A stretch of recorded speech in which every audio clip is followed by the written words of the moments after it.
খলিফাতুল মুসলিমিন আবু বকর সিদ্দিক রাদিয়াল্লাহু আনহু। বইটি থেকে আপনি আবু বকর সিদ্দিক রাদিয়াল্লাহু আনহু এর বংশ, ইসলামী দাওয়াত, মদিনায় হিজরত, তার বাহিনী, কীভাবে তিনি খিলাফত অর্জন করেছিলেন, এক কথায় আপনি আবু বকর সিদ্দিক রাদিয়াল্লাহু আনহু সম্পর্কে বিস্তীর্ণ বর্ণনা পাবেন এই বই থেকে। ওমর রাদিয়াল্লাহু আনহুকে খলিফা নির্ধারণ এবং আবু বকর রাদিয়াল্লাহু আনহু এর ইন্তেকাল। উমরকে খলিফা নির্ধারণ।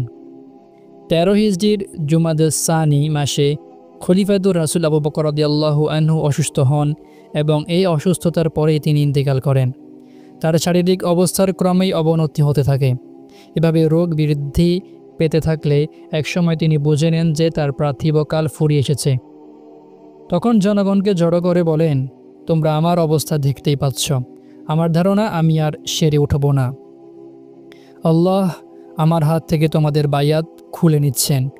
তোমাদের সঙ্গে আমার যে প্রতিশ্রুতি ছিল সেটাও সমাপ্ত হতে চলছে। সুতরাং তোমরা যাকে ইচ্ছায় নিজেদের আমির বানিয়ে নাও।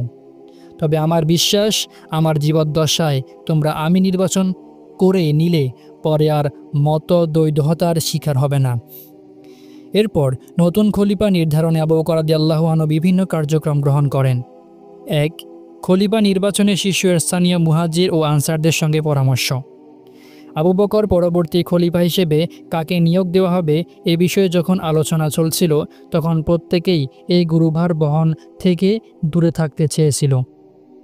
সকলে নিজের চেয়ে যোগ্য আরেকজনের কথা বলেছিলেন। এভাবে যখন কোনো সিদ্ধান্তে পৌঁছা সম্ভব হচ্ছিল না, তখন তারা সিদ্ধান্তের গ্রহণের ভার আবু বকরের হাতেই তুলে দেন। সবাই এক বাক্যে বলেন, এই বিষয়ে আপনার সিদ্ধান্তই হবে আমাদের সিদ্ধান্ত। আবু বকর রাদিয়াল্লাহু আনহু তাদের বলেন, তাহলে আমাকে সুযোগ দিন, ভেবে দেখি দিন এবং জনগণের জন্য কে বেশি উপযুক্ত হবে। এরপর তিনি শীর্ষস্থানীয় কয়েকজন সাহাবীর সঙ্গে আলোচনা করেন। প্রথমে তিনি আব্দুর রহমান ইবনু আউফকে ডেকে পাঠান। তাকে বলেন, আমাকে ইবনুল খাত্তাব সম্পর্কে কিছু বলো। তিনি বলেন, এই ব্যাপারে আপনি আমাদের অপেক্ষা বেশি জ্ঞাত। আবু বকর বলেন, তবু বলো। আব্দুর রহমান বলেন, আল্লাহর শপথ, তার ব্যাপারে আপনার সিদ্ধান্ত সবচেয়ে উত্তম। এরপর উসমান রাদিয়াল্লাহু আনহুকে ডেকে বলেন, আমাকে উমর সম্পর্কে কিছু বলো। উসমান বলেন, আপনি যার সম্পর্কে আমাকে জিজ্ঞেস করেছেন তাকে তো আপনি আমার চেয়ে বেশি চিনেন। আবু বকর বলেন, আবু আবদুল্লাহ, তারপরও আমি তোমার মত জানতে আগ্রহী। উসমান বলেন, আল্লাহর শপথ, তার ভেতরটা বাহির থেকে অনেক অনেক অনেক উত্তম। আমাদের মধ্যে কেউই তার সমকক্ষ নয়। আবু বকর বলেন, আল্লাহ তোমার উপর রহম করুন। যদি তুমি এই গুণাবলী বর্ণনা ছেড়ে দিতে। এরপর তিনি উসাইদ ইবনুল হুজাইর রাদিয়াল্লাহু আনহুকে ডাকেন এবং তার সঙ্গেও এই ব্যাপারে পরামর্শ করেন। উসাইদ বলেন, আমি আপনার পর তাকেই সর্বোত্তম মনে করি। তিনি আল্লাহর সন্তুষ্ট হন এমন বিষয়ে সন্তুষ্ট থাকেন এবং আল্লাহ অসন্তুষ্ট হন এমন বিষয়ে তিনি অসন্তুষ্ট হন। তার ভেতরটা বাহির থেকে অনেক উত্তম। আমি খিলাফত পরিচালনায় কাউকে তার চেয়ে যোগ্যতর মনে করি না। এভাবে আবু বকর রাদিয়াল্লাহু আনহু সাইদ ইবনু জায়েদ সহ বেশ কজন আনসার ও মুহাজিরের সঙ্গে আলাদাভাবে পরামর্শ করেন। তিনি যাদের কাছে পরামর্শ চেয়েছেন তারা সকলকেই ওমরকে ব্যাপারে ইতিবাচক সিদ্ধান্ত জানিয়েছিলেন।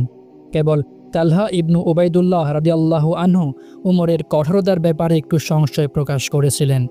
তিনি আবু বকর রাদিয়াল্লাহু আনহুকে বলেন, আল্লাহ যদি জিজ্ঞেস করেন তার মধ্যে কঠোরতা থাকার পরেও কেন তাকে খলিফা নির্ধারণ করা হলো, তখন কি জবাব দেবেন? আবু বকর বলেন, আমাকে বসতে দাও। তুমি কি আমাকে আল্লাহর ভয় দেখাচ্ছ? যে জুলুম নিয়ে আল্লাহর দরবারে ফিরবে সে অবশ্যই ব্যর্থ হবে। আমি আল্লাহর কাছে বলবো, আল্লাহ, আমি তোমার বান্দাদের মধ্যে সর্বোত্তম ব্যক্তিকে খলিফা নির্ধারণের চেষ্টা করেছি। যারা উমরের কঠোরতার প্রতি দৃষ্টি আকর্ষণ করেছিলেন তিনি তাদের বলেন, উমরের মধ্যে কঠোরতা থাকার পরেও তিনি আমার মধ্যে নম্রতা দেখতে পেয়েছেন।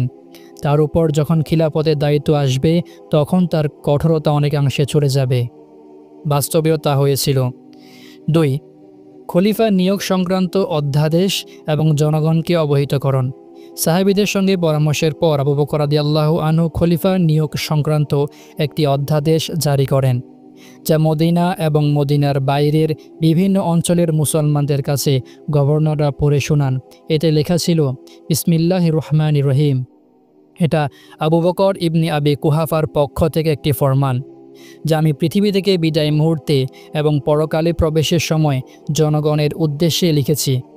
ঠিক সেই মুহূর্ত যখন কাফির ঈমান নিয়ে আসে, একজন পাপী বিশ্বাসী হয়ে ওঠে এবং মিথ্যাবাদীও সত্য বলতে শুরু করে। আমি আমার পরে তোমাদের জন্য ওমর ইবনুল খাত্তাবকে খলিফা নির্ধারণ করে যাচ্ছি। তোমরা তার কথা শুনবে এবং তার আনুগত্য করবে। আমি আল্লাহ রাসূল দিন এবং নিজের ও তোমাদের ব্যাপারে কল্যাণমূলক সিদ্ধান্ত গ্রহণে ত্রুটি করিনি। তিনি যদি ন্যায় বিচার করেন তাহলে তিনি হবেন আমার ধারণার অনুরূপ, আর যদি বদলে যান তাহলে প্রত্যেক ব্যক্তি যেসব বিষয়ের জিম্মাদার যা তারা নিজেরা করে। আমি তো অদৃশ্যের খবর রাখি না, জালিমরা শীঘ্রই জানবে তারা কোথায় প্রত্যাবর্তন করবে। আবু বকর রাদিয়াল্লাহু আনহু উম্মার জন্য তার সর্বশেষ উপহারটি উমরের আকারে রেখে যান। তিনি দেখতে পাচ্ছিলেন দুনিয়া মুসলমানদের দিকে তীব্র গতিতে ধেয়ে আসছে। তারা জাতি ইতিপূর্বে দরিদ্রতার মধ্যে জীবনযাপনে অভ্যস্ত ছিল। যখন তারা দুনিয়ার দিকে একটুখানি ঝুঁকবে, অমনি দুনিয়া তাদের সম্পূর্ণভাবে নিজের দিকে টেনে নেবে। দুনিয়া তাদের উপর বিজয়ী হয়ে যাবে। অথচ রাসূলুল্লাহ সাল্লাল্লাহু আলাইহি ওয়াসাল্লাম এ থেকেই ভয় দেখাতে গিয়ে বলেছিলেন, আল্লাহর শপথ, আমি তোমাদের ব্যাপারে অভাবের ভয় করছি না, বরং তোমাদের উপর দুনিয়ার প্রাচুর্যের ভয় করছি। তোমাদের উপর দুনিয়াকে এমনভাবে প্রশস্ত করে দেওয়া হবে যেভাবে তোমাদের পূর্ববর্তী জাতিসমূহের উপর প্রশস্ত করে দেওয়া হয়েছিল। তখন তোমরা দুনিয়া অর্জনে ব্যস্ত হয়ে পড়বে যেভাবে পূর্ববর্তী জাতিরা ব্যস্ত হয়ে পড়েছিল। ফলে দুনিয়া যেভাবে যেসব জাতিকে ধ্বংস করেছিল তোমাদেরকেও সেভাবে ধ্বংস করে দিবে। আবু বকর নিজের রোগের পরিণতি অনুমান করতে পেরে পরবর্তী বিপদাপদের প্রতিষেধক রেখে যান। তিনি একটি উঁচু পাহাড় দাঁড় করিয়ে যান। দুনিয়া যখন তার দিকে তাকায় নিরাশ হয়ে মুখ ফিরিয়ে পালিয়ে যায়। নবীজির হাদিসের এই বাস্তবতা উপলব্ধি করেই আবু বকর রাদিয়াল্লাহু আনহু উমরের মতো এক শক্তিশালী প্রতিষেধক রেখে যান, কারণ উমরের মধ্যে এগুলো দূর করার মতো প্রতিষেধক বিদ্যমান। তার সম্পর্কে নবীজি সাল্লাল্লাহু আলাইহি ওয়াসাল্লাম বলেছেন, ইবনুল খাত্তাব, সেই সত্তার শপথ, শয়তান তোমাকে যে পথে চলতে দেখে সেই পথ ছেড়ে সে অন্য পথ ধরে চলতে থাকে। উম্মা সবচেয়ে বড় যে বিপদের সম্মুখীন হয়েছিল সেটা উমরের ইন্তেকালের পরে। উমরকে খলিফা নির্বাচনের ব্যাপারে আবু বকরের অন্তর্দৃষ্টি বাস্তবে প্রমাণিত হয়েছিল। যেমন আব্দুল্লাহ ইবনে মাসউদ রাদিয়াল্লাহু আনহু বলেন, মানুষের মধ্যে 3 ব্যক্তি ছিলেন সর্বাধিক অন্তর্দৃষ্টির অধিকারী। 1, সেই নারী যে তার পিতার কাছে মূসা আলাইহিস সালাম সম্পর্কে জিজ্ঞেস করেছিল, আব্বা, আপনি তাকে শ্রমিক হিসেবে রেখে দিন, কারণ আপনার শ্রমিক হিসেবে সেই ব্যক্তি উত্তম হবে যে শক্তিশালী ও বিশ্বস্ত। 2, ইউসুফ আলাইহিস সালামের মালিক যে তার স্ত্রীকে বলেছিল, একে সম্মানের সঙ্গে রাখো, সম্ভবত সে আমাদের উপকারে আসবে, অথবা আমরা একে ছেলে হিসেবেও গ্রহণ করতে পারি। 3, আবু বকর রাদিয়াল্লাহু আনহু যখন তিনি উমরকে খলিফা নির্বাচন করে যান। উমর ইবনুল খাত্তাব ছিলেন উম্মার জন্য মজবুত একটি দেয়াল, যিনি ফিতনার পর্বতসম ঢেউ থেকে উম্মাকে আগলে রেখেছিলেন। 3, আবু বকর রাদিয়াল্লাহু আনহু উমরকে তার পরিকল্পনা সম্পর্কে অবগত করে যান। আবু বকর রাদিয়াল্লাহু আনহু যখন অসুস্থ, তখন উমর রাদিয়াল্লাহু আনহু একবার তার কাছে যান। এই সময় আবু বকর রাদিয়াল্লাহু আনহু তার অভিপ্রায় সম্পর্কে উমরকে অবগত করেন, কিন্তু উমর এই দায়িত্ব গ্রহণে অস্বীকার করেন। আবু বকর রাদিয়াল্লাহু আনহু যখন তাকে তরবারির ধমক দেন, তখন তিনি থামিয়ে নিতে বাধ্য হন। 4, আবু বকর মানুষের কাছে কথাটি পৌঁছে দেওয়ার চেষ্টা করেছিলেন, তার ইন্তেকালের পর যাতে কারো মধ্যে কোনো দ্বিধা কাজ না করে, সেজন্য তিনি জনতার সামনে এসে বলেন, আমি যাকে খলিফা নির্ধারণ করেছি তোমরা কি তাকে পছন্দ করো? আল্লাহর শপথ, আমি চিন্তা ভাবনায় ত্রুটি করিনি, আমার কোনো আত্মীয়কে খলিফা নিয়োগ করিনি। আমি তোমাদের উপর ওমর ইবনুল খাত্তাবকে খলিফা নির্ধারণ করেছি। তোমরা তার কথা শুনবে এবং আনুগত্য করবে। তখন সকলেই বলেন, আমরা শুনলাম এবং আনুগত্য করলাম। 5, তিনি দোয়ার মাধ্যমে আল্লাহর দিকে নত হন। মৃত্যুসজ্জায় তিনি আল্লাহর কাছে নিজের আকাঙ্ক্ষা প্রকাশ করতে গিয়ে বলেছিলেন, আল্লাহ, আমি তোমার নবীর নির্দেশ ব্যতীত উমরকে খলিফা নিযুক্ত করে যাচ্ছি। এতে উম্মার কল্যাণকামিতা ছাড়া আর অন্য কোনো উদ্দেশ্য নেই। আমি উম্মার উপর ফিতনার আশঙ্কা করছি, তাই সামর্থ্যের সবটুকু দিয়ে যথাসম্ভব চিন্তা ভাবনা করে দেখেছি। এরপর মানুষের মধ্যে কল্যাণের প্রতি সবচেয়ে আগ্রহী এবং উপযোগী হিসেবে যাকে মনে করেছি তাকে খলিফা হিসেবে নিযুক্ত করে দিয়েছি। হে আল্লাহ, আমার কাছে তোমার নির্দেশ তো চলে আসছে, আমি তো তোমারই বান্দা, তুমি এই সিদ্ধান্তে আমার হয়ে যাও। 6. নির্দেশনাটি মানুষকে পড়ে শোনানো। আবু বকর রাদিয়াল্লাহু আনহু উসমান রাদিয়াল্লাহু আনহুকে নির্দেশনাটি পাঠ করে শোনানোর দায়িত্ব অর্পণ করেন।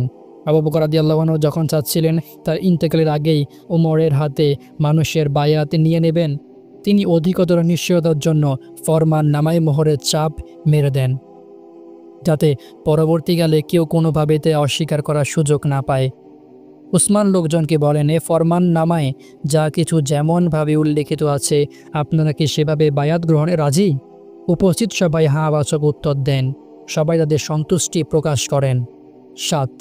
আবু বকরের জীবদ্দশায় উমরের হাতে বায়াত। নির্দেশনাটি পাঠ করে শোনানো হলে সকলে সন্তুষ্টি প্রকাশ করেন এবং এগিয়ে এসে তার হাতে বায়াত হন। আবু বকরের ইন্তেকালের পরে নয়, বরং তার জীবদ্দশায় উমরের হাতে খিলাফতের বায়াত হয়েছিল। ফলে আবু বকরের ইন্তেকালের পরপরই ওমর রাদিয়াল্লাহু আনহু খলিফা হিসেবে তার কার্যক্রম শুরু করেন। গবেষক আলিমদের কাছে স্বীকৃত সত্য যে সিদ্ধান্ত প্রদানের অধিকারী বিশিষ্ট সাহাবীদের ঐক্যমত্যের ভিত্তিতেই ওমর রাদিয়াল্লাহু আনহু খলিফা হিসেবে নির্বাচিত হয়েছিলেন, আর আবু বকর তার হাতে খিলাফতের ভার তুলে দিয়েছিলেন। তার জীবদ্দশায় তিনি যেন তাকে সহযোগী বানিয়ে নিয়েছিলেন। এরপর বিষয়টি মানুষের কাছে তুলে ধরলে সকলে তা গ্রহণ করেন। আহলে শুরা বা সিদ্ধান্ত গ্রহণকারীরা মূলত এই উম্মার মেম্বার অব পার্লামেন্ট তথা সর্বোচ্চ পরিষদের সদস্য হিসেবে গণ্য হয়ে থাকেন। অতএব উমরের খিলাফতের ব্যক্তি বিশেষে চাপিয়ে দেওয়া সিদ্ধান্ত ছিল না, বরং এটি ছিল ইসলামের শুরা ব্যবস্থার সঠিক ও সুন্দর বাস্তবায়ন। আবু বকর রাদিয়াল্লাহু আনহু খলিফা নির্ধারণের ক্ষেত্রে যে পদ্ধতি গ্রহণ করেছিলেন তা কোনোভাবেই ইসলামের শুরা ব্যবস্থাকে অতিক্রম করে যায়নি। যদিও তার নিজের খিলাফতের ব্যাপারে যে পদ্ধতি অনুসরণ করা হয়েছিল, উমরকে খলিফা নিযুক্তের ব্যাপারে তেমনটা করা হয়নি। এভাবে শুরা ও ঐক্যমত্যের ভিত্তিতে উমর রাদিয়াল্লাহু আনহুকে খলিফা নিযুক্ত করা হয়। এরপর তার খিলাফত নিয়ে ইতিহাসে কোনো মতভিন্নতা পরিলক্ষিত হয় না। তার খিলাফতকালে কেউ তার প্রতিদ্বন্দ্বী হওয়ার দাবি তোলেননি, বরং সবাই তার খিলাফতের উপর ঐক্যবদ্ধ ছিলেন। 8. উমরকে আবু বকরের উপদেশ। আবু বকর রাদিয়াল্লাহু আনহু উমরের সঙ্গে একান্তে মিলিত হন। দায়িত্ব হস্তান্তরকালে তাকে বিভিন্ন উপদেশ দেন। তিনি চাচ্ছিলেন উম্মার জন্য সর্বাত্মক প্রয়াস চালানোর পর যখন আল্লাহর সঙ্গে মিলিত হবেন, তখন যেন সব দায়িত্ব থেকে মুক্ত থাকেন। আবু বকর রাদিয়াল্লাহু আনহু তাকে উপদেশ দিতে গিয়ে বলেন, ওমর, আল্লাহকে ভয় করবে এবং স্মরণ রাখিবে আল্লাহ দিনের জন্য কিছু কাজ নির্ধারণ করে দিয়েছেন, যেগুলো তিনি রাতে করলে গ্রহণ করেন না, আর রাতের জন্য কিছু কাজ নির্ধারণ করে দিয়েছেন যেগুলো দিনে গ্রহণ করেন না। বাস্তবে তার পাল্লাই ভারী থাকবে, যার পাল্লা কিয়ামতের দিন সত্যের আনুগত্যের মাধ্যমে ভারী থাকবে। অনুরূপ তার পাল্লা বেশি হালকা হবে, যার পাল্লা কিয়ামতের দিন ভ্রান্তির অনুকরণের কারণে হালকা হবে। আল্লাহ যখন ওই জান্নাতীদের কথা আলোচনা করেছেন, তখনই তাদেরকে তাদের উত্তম কর্মের সঙ্গে আলোচনা করেছেন, আর যখন জাহান্নামীদের আলোচনা করেছেন, তখন তাদের মন্দ কাজের আলোচনা করেছেন। এইসব বিষয় যখন আমরা স্মরণ হয়, তখন বলি, আশা করি আমি ওদের মধ্যে গণ্য হব না। এটা এই কারণে যে বান্দা যেন ভয় ও আশা উভয়ের সমন্বয়ে জীবনযাপন করে। আল্লাহর উপর যেন অতিরিক্ত আশা করে না বসে, তেমনই আল্লাহর রহমত থেকে যেন নিরাশ না হয়ে যায়। তুমি যদি আমার এই ওসিয়ত স্মরণ রেখো, তাহলে মৃত্যু তোমার কাছে অপছন্দনীয় হবে না। তুমি তো মৃত্যুকে এড়িয়ে চলার সাধ্য রাখো না।